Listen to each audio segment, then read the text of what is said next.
Thank you, Toastmaster Pat, for that introduction. As well, thank you, fellow Toastmasters, for that warm welcome. I'm going to start with a quote. When you learn, teach. When you get, give. Now, who can tell me who's known for that famous quote? That's right, Maya Angelou, the famous poet, writer, and activist.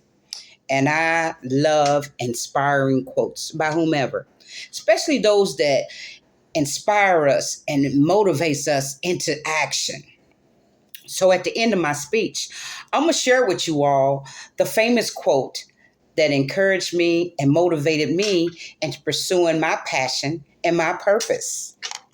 So, for my icebreaker speech entitled Processing into Purpose, I'm really glad I got this opportunity to finally share with you all a little bit about who I am and what actually brought me to the Toastmasters Club and join. I'm going to answer four basics questions: who, what, why, and how. Who? I'm Ernestine Mason. I'm known to many as Coach Mason. I'm 62 years old. I got two grown sons, two granddaughters. They gave me one each. Oh, and I got a granddaughter on the way. She's due in November, and I'm excited about it because there's nothing more precious and joyous to a grandmother than a newborn baby in the family. I'm 1 year into retirement after 30 years of employment at the Ford Motor Company. And right now, I'm excited, but with a little bit of uncertain anxiety about transitioning into the next phase of my life since reaching this milestone called retirement. What? What are some things and life experiences that makes up who I am? Well, to give you a compressed timeline view, let's start fifth grade, elementary school. It was discovered that I had quite a talent in the game of basketball. I went on to play it in elementary, high school, a couple years of intramurals at the University of Louisville.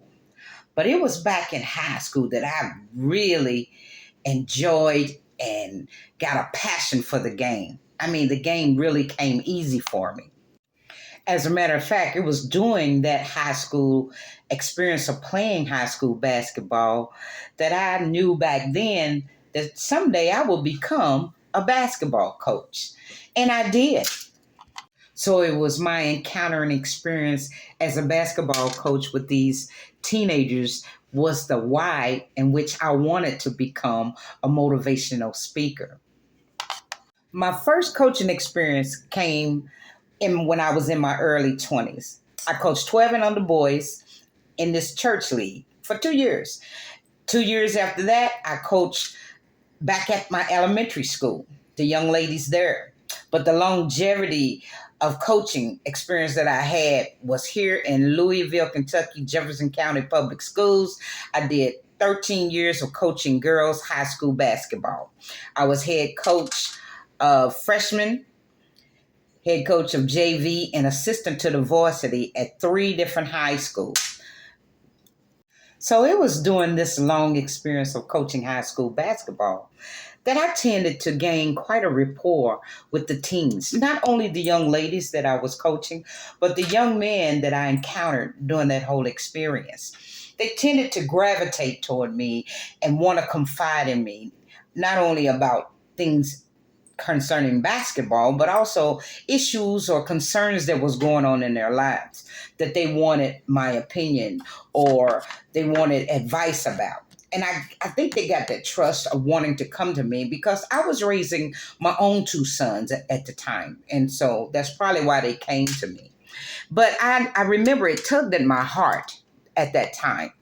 I mean, there were kids coming to confide in me from all walks of life: two-parent homes, single-parent homes, kids from foster care that was coming to confide in me about different needs. I'm a product myself of being raised without my two parents in the home. So I had a unique understanding of some of the issues that these young folks was going to.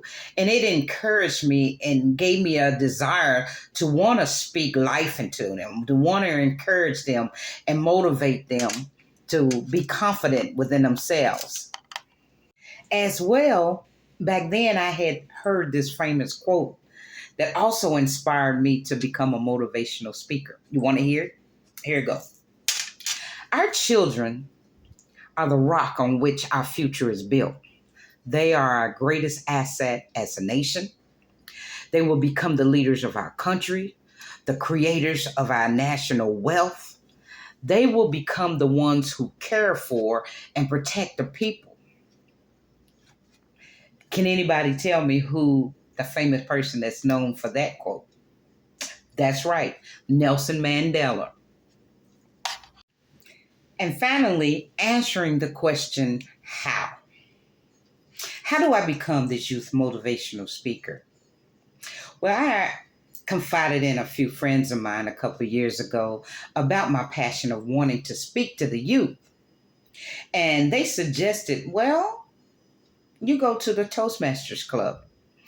I had heard of the Toastmasters Club, but didn't know much about it. And they told me that Toastmasters is where you go to build and strengthen your leadership and your public speaking skills. So, to Toastmasters, I need your help. I am willing to become the student to learn the skill sets I need to pursue my passion and my purpose in life. Well, that's all my time. Thanks for listening.